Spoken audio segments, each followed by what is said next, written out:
আপনি যদি smartphone use করেন, অবশ্যই এখন আমাদের দেশের মানে ভারতবর্ষের বেশিরভাগ মানুষই স্মার্টফোন ইউজ করেন, কিন্তু আপনি হয়তো জানেন না যে তার মধ্যে প্রায় 30% কি 40% মানুষের কাছে কিন্তু এখনও স্মার্টফোন সেভাবে পৌঁছায়নি।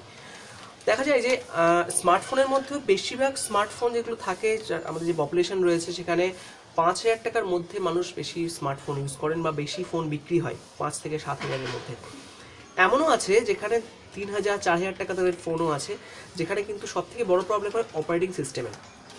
হয়তো এরকম প্রাইসে মানে ধরুন 4,000 5,000 রেঞ্জে শাওমি যদিও একটা 5 মানে 5,000 টাকা একটা রেডমি 5 লঞ্চ করেছে 2 GB র্যাম দিয়ে, 10 or D ওরাও লঞ্চ করেছে 2 GB র্যাম, ফিঙ্গারপ্রিন্ট সেন্সর ইত্যাদি দিয়ে। কিন্তু একটা বড় অসুবিধা হচ্ছে যারা ধরুন 3,000 4,000 টাকার মধ্যে ফোন ইউজ করে না, সেখানে অপারেটিং সিস্টেম কিন্তু খুবই ব্যাকডেট থাকে বা অনেক পুরনো থাকে। মানে ধরুন এখন অডিও রয়েছে, তখন মানে তার ফোনে রয়েছে ললিপপ, ম্যাক্সিমাম মার্শম্যালো, এবং দেখা যায় যে অপটিমাইজেশন ঠিকমতো হয় না। তখন সাপোজ ধরুন 1 GB র্যাম বা 8 GB ইন্টারনাল মেমোরিতে যদি আমি ওখানে অডিও ইউজ করি, নর্মাল অডিও তো ইউজ করতে পারবো না কারণ চলবে না। এছাড়া যদি আমি ইউজ করি ওখানে ললিপপ, সেখানেও ইন্টারনাল স্পেসটা অনেক বেশি নিয়ে নেয়, রিসোর্স অনেক বেশি ইউজ করে, এর ফলে ফোনটা তাড়াতাড়ি স্লো হয়ে যায় বা ফোনের সেই এক্সপিরিয়েন্স পাওয়া যায় না। সেই জন্য গত বছর লাস্ট গুগলের যে আইও হয়েছিল, মানে একটা কনফারেন্স হয়েছিল, সেখানে গুগল বলেছিল আমরা একটা লাইট ভার্সন ইউজ করবো অপারেটিং সিস্টেম, যেটার নামও আপনারা জানেন হয়তো, যেটা হচ্ছে অডিও গো। অডিও গো এমন একটা অ্যাপ্লিকেশন বা এমন একটা অপারেটিং সিস্টেম যেটা লো পাওয়ার কনজিউম করবে, লো রিসোর্স ইউজ করবে, এবং অ্যাপ্লিকেশনের সাইজগুলো খুব ছোটো হবে। ফলে আপনি কম দামের ফোনেও, কম দামের in the sense low segmented ফোনেও, 4,000 টাকা 3,000 টাকা দামের ফোনেও কিন্তু আপনি পেয়ে যাবেন একটা অ্যান্ড্রয়েডের ফেসিলিটি। এবার দেখুন এই ব্যাপারটা আগে থেকে শুরু হয়েছে, যখন ফেসবুক লাইট বা মেসেঞ্জার লাইট এসেছিল, সেই সময় এই কনসেপ্টটা নেওয়া হয়েছিল যাতে লো সেগমেন্টেড ফোনগুলো, যেখানে র্যাম কম থাকে বা রিসোর্স কম থাকে, প্রসেসরের শক্তি বা পাওয়ার কম থাকে, সেখানে ইউজ করা যায় এই ধরনের অপারেটিং সিস্টেম বা অ্যাপ্লিকেশন। তো গুগল এটার সঙ্গে বলেছে যে অ্যান্ড্রয়েড অডিও গো হয়তো আপনারা দেখতে পাবেন এই বছরের প্রথম মাসেই, মানে মাইক্রোম্যাক্স, কার্বন, ইনটেক্স এই ধরনের ফোনের সাথে।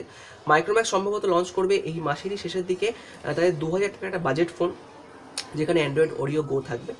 হ্যাঁ, টেকনিক্যাল স্পেসিফিকেশন খুবই কম থাকবে, 1 GB র্যাম হয়ে থাকবে, তার থেকেও কম থাকতে পারে, 512 MB র্যাম থাকতে পারে। কিন্তু সুবিধাটা হচ্ছে অ্যান্ড্রয়েড অডিও গো যেটা থাকবে, operating system update, operating system plus অ্যাপ্লিকেশনগুলো সেগুলো কিন্তু আপডেটেড থাকবে।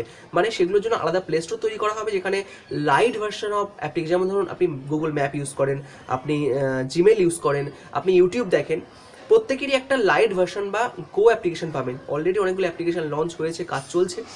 তো আশা করছি আমরা যারা ফোন ইউজ করেন বা লো সেগমেন্টেড ফোন ইউজ করতে চাইছেন বা বাজেট খুব টাইট, তারা আপডেটেড অপারেটিং সিস্টেমের সুবিধাগুলো পাবেন। কারণ গুগল এখন বলছে AI ফার্স্ট বা অপারেটিং সিস্টেম ফার্স্ট বা সফটওয়্যার এক্সপিরিয়েন্সটাই ফার্স্ট, কারণ আমরা প্রথমে কিন্তু সফটওয়্যার এক্সপিরিয়েন্সটাই প্রথমে পাই, হার্ডওয়্যার এক্সপিরিয়েন্স কিন্তু জাস্ট ব্যাকগ্রাউন্ডে থাকে, গাড়ির মতো, গাড়ির ইঞ্জিনটা ভেতরে থাকে, আমরা গাড়ি চালানোর এক্সপিরিয়েন্সটা পাই। তো সেরকমভাবে অ্যান্ড্রয়েড অডিও গো সম্ভবত লঞ্চ হচ্ছে ইন্ডিয়াতে, এবং যেসব মার্কেট প্লেয়ার আছে কম দামে বা লো সেগমেন্টেড ফোন, সেখানে এটা ইউজ করা হবে।